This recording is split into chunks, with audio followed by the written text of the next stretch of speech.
ರಾಜರಾಮನಿಗೆ ಆಶ್ರಯ ನೀಡುವ ಬಗ್ಗೆ ನಮ್ಮ ಅಭಿಪ್ರಾಯ.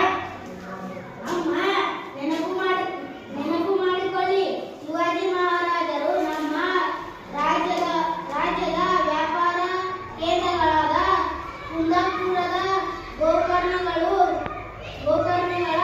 ಮೇಲೆ ದಾಳಿ ಮಾಡಿದರು. ಅಲ್ಲಿ ನಮಗೆ ಸಿಗಬೇಕಾಗಿದ್ದ ತೆರಿಗೆ ಹಣವನ್ನು ಕಿತ್ತುಕೊಂಡು ಹೋಗಿದ್ದರು. ನಿಜ. ತಿಮ್ಮಣ್ಣ ನಾಯಕರೇ, ಸಬ್ನಿವಿಸತ್ ಕೃಷ್ಣಪ್ಪಯ್ಯನವರೇ, ನಿಮ್ಮದೇನು ಅಭಿಪ್ರಾಯ? ನಾವೀಗ ರಾಜಾರಾಮನಿಗೆ ಆಶ್ರಯ ನೀಡುವುದು ಕಷ್ಟಕರ. ಔರಂಗಜೇಬನಿಗೆ ತಿಳಿದರೆ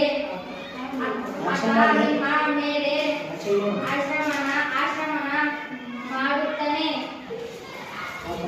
ಆತನದು ಭಾರತ ಸೈನ್ಯ, ನಮ್ಮದು ಚಿಕ್ಕ ಸೈನ್ಯ. ನೀವೇನು ಹೇಳುತ್ತೀರಿ ಅಪ್ಪಾಜಿ? ಶರಣು ಬಂದವರಿಗೆ ಆಚಾರ್ಯ ನಿಲ್ಲುವುದು ನಮ್ಮ ಧರ್ಮ. ಏನು ಜಂಗಮರೇ, ಏನು ನಿಮ್ಮ ಸಮಸ್ಯೆ? ನಾವು ಜಂಗಮರದ ತಾಯಿ. ನಾನು ಛತ್ರಪತಿ ಶಿವಾಜಿ ಅವರ ಮಗ ರಾಜಾರಾಮ. ಏನು, ನೀವು ಛತ್ರಪತಿ ಶಿವಾಜಿಯವರ ಮಕ್ಕಳೇ? ನನ್ನಿಂದ ಏನಾಗಬೇಕು? ಬನ್ನಿ, ಕುಳಿತುಕೊಳ್ಳಿ. ಆಸನ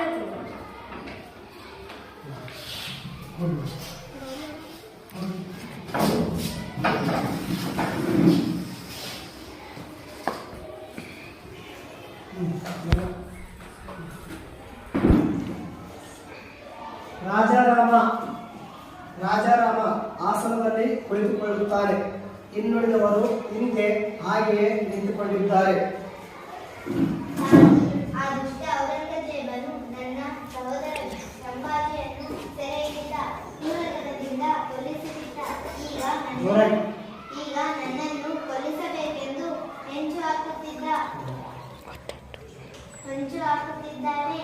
ನಮ್ಮ ರಾಜ್ಯವನ್ನು ವಶಪಡಿಸಿಕೊಳ್ಳಲು ಸೈನ್ಯವನ್ನು ಕಳಿಸಿದ್ದಾನೆ. ಈಗಾಗಲೇ ಕೆಲವು ಕೋಟೆಗಳು ಅವನ ಕೈವಶವಾಗಿದೆ. ಶತ್ರುಗಳ ಕಣ್ತಪ್ಪಿಸಿ ಇಲ್ಲಿಗೆ ಬಂದಿದ್ದೇವೆ. ನಮಗೆ ರಕ್ಷಣೆ ಕೊಡಿ.